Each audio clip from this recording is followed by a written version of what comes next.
Good morning. I'm Michael Sabo here with RJO Futures, coming to you here on Monday, September 24th, with some commentary here in the energy market. So what do we got going on here? Right now, weaker tone across the board. Right now, we've got November crude sitting down around 91.61, off about $1.28. The Brent weaker as well, down about $1.58, coming in around 109.84. Nat gas off about 2%, down about 6 to 7 cents, around 280, 230.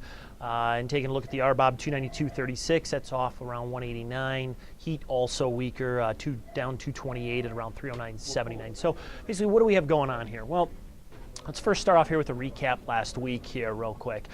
Prices here, pretty big slide last week. Thursday, Friday, you kind of saw the market coming up a little bit. I think a lot of what you saw there was a bit of a short covering rally as we were heading into the weekend. Traders, that were on the short side of the market, covering their short positions ahead of the weekend.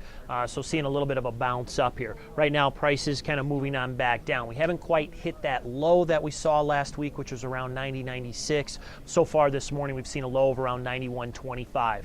I got to tell you, though, I think, in my opinion, if we take out that low we saw last week, this really opens that market up here to the downside again.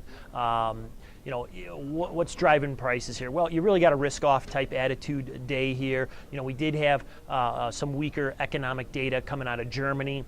Here in the States, really not a lot of economic data coming out here today, so kind of quiet. But futures are trading lower. European markets are lower in the equities. Asian markets are lower in the equities. You've got still talk of China slowing down, something that we've been talking about in these posts here for some time. Dollar's a little bit firmer here today. And if you just take a look at commodities in general, basically you're going to see a lot of red out there. So I think everything is just kind of being grouped together as we see this risk-off attitude, and we're seeing prices, come down. Now, as it relates to the energy markets, in particular the crude oil, as many of you know in these posts, my personal opinion is I still like the short side of the market. So, you look again at the supply-demand situation. I've mentioned several times. We have ample supplies, according to the DOE reports, and the demand, as we know, still remains very questionable and up in the air.